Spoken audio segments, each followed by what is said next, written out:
Então, quando a gente fala de imprimir dinheiro, o primeiro país que vem à cabeça é o Japão. O Japão brincou disso por décadas, se manteve como um país rico.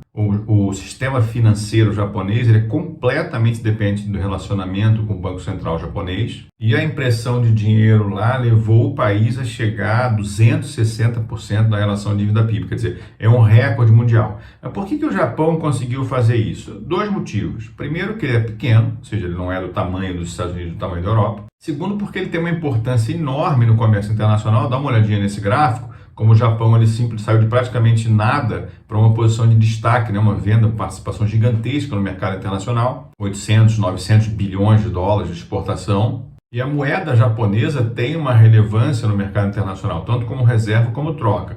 Então, para o Japão fazer durante décadas essa brincadeira de imprimir dinheiro, funcionou para manter a situação dele como país rico, até melhorar a situação dele, apesar de ter gerado juros zero por décadas e uma estagnação completa. Quer dizer, o Japão não tem inflação, o Japão não tem juro e tem um crescimento pequeno em relação ao resto do mundo.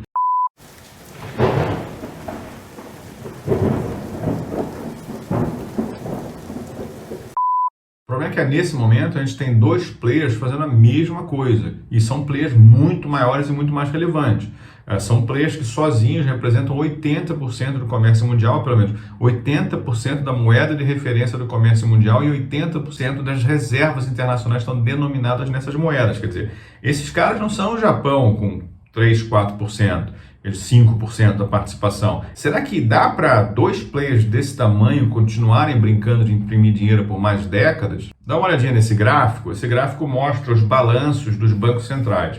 Você percebe ali que aquele pequenininho é o Banco da Inglaterra. Você percebe que o Banco da Inglaterra ele não aumentou demais a impressão de dinheiro. Tanto é que até pouco tempo atrás a Inglaterra ainda tinha juros positivos. Era uma coisa bizarra. Você tinha juros zero e negativo na Europa denominado em euro, e você numa moeda até mais forte do que o euro, que é a Libra, você tinha juros de 2, 2,5%. Isso porque o Banco Central inglês não imprimiu loucamente, mas você olha o que aconteceu ali a partir de 2008, vocês sabem, quem acompanha meu canal sabe que a partir de 2008 os bancos, o sistema bancário, o sistema financeiro quebrou, então você teve que os bancos centrais desses países começaram a emitir moedas de alto nível e comprar ou trocar ativos com os bancos para retirar esse bando de lixo, esse bando de porcaria de dentro dos bancos e salvar o balanço deles.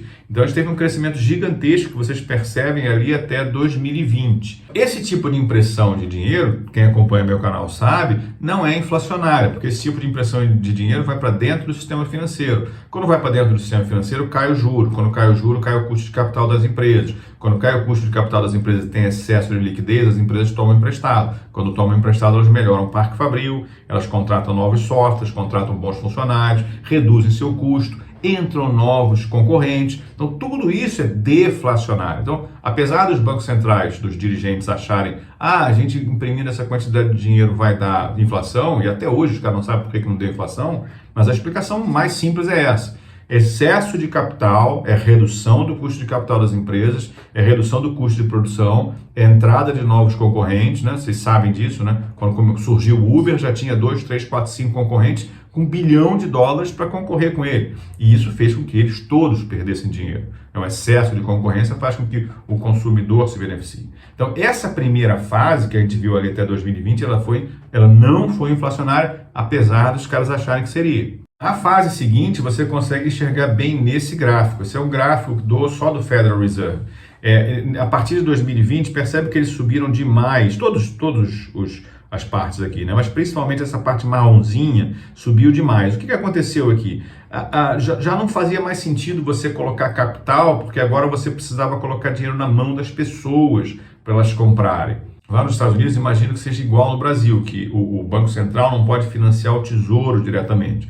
Então, o que eu acredito que aconteceu ali nessa subida gigantesca da recompra de títulos de longo prazo é que o Banco Central deve ter drenado essa liquidez, deve ter tirado essa liquidez do mercado, que são títulos bons e longos, para dar espaço para o Tesouro americano emitir alucinadamente. Então, a gente teve uma subida de dívida desses países gigantesca. Essa dívida foi inflacionária.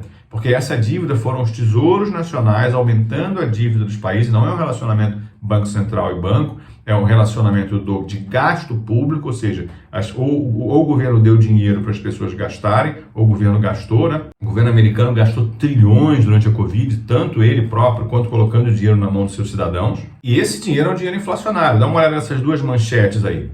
A dívida na área do euro subiu para 98% do PIB, quer dizer, de 84, 83,9 para 98. Isso em um ano, pessoal. Foi uma alta gigantesca. Esse dinheiro é um dinheiro que foi captado no mercado, utilizado pelos governos para gastar. Então isso aí representou gasto público. Imagina você gastar mais 10, mais 14% do seu PIB em um ano. E nos Estados Unidos não ficou atrás, mas os Estados Unidos está até um pouco pior, porque eles continuam gastando alucinadamente, até porque o PIB deles cresce mais do que o PIB da Europa, né? Então você tem ali que a dívida americana chegou a 30 trilhões de dólares pela primeira vez na história e está em 130% do PIB.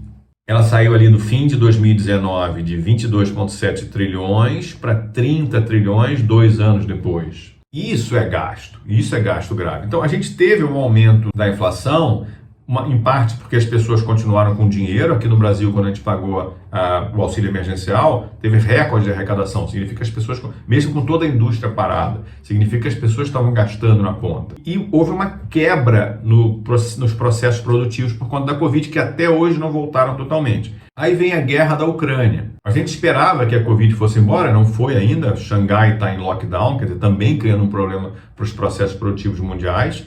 E veio a guerra da Ucrânia. A guerra da Ucrânia ela fez o quê? Ela aparentemente criou uma ruptura por conta das sanções e por conta da própria destruição do país, que é um país importante na exportação de algumas coisas, principalmente commodities agrícolas e fertilizantes, criou uma ruptura em uma parte de produção de commodities, principalmente de energia e de alimentos, de fertilizantes, que pode levar uns 5 anos para se recuperar. Então, o que a gente está vendo acontecer no mundo hoje é uma inflação muito mais alta, quer dizer, veio a inflação da Covid por conta do excesso de dinheiro, excesso de gasto público e por conta da redução da produção.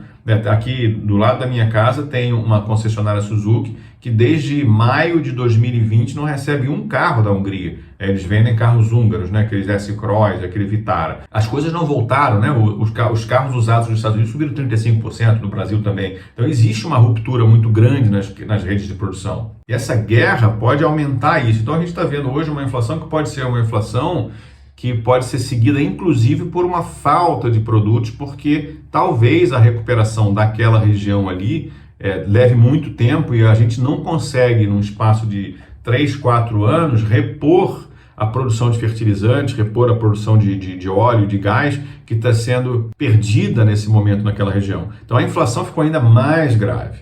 Mas se você é a Europa, se você é Estados Unidos, está preocupado por quê? Imprime dinheiro, filho. Aumentou o custo, imprime dinheiro. Imprime dinheiro, por quê? Porque todo mundo quer euro, todo mundo quer dólar. É isso. Então, o que ele está discutindo aqui é o seguinte: dá para o cara continuar, para o cara brincar de Japão, ficar imprimindo dinheiro, ter 300% de relação dívida-PIB, continuar entulhando o mundo com dólar e com euro?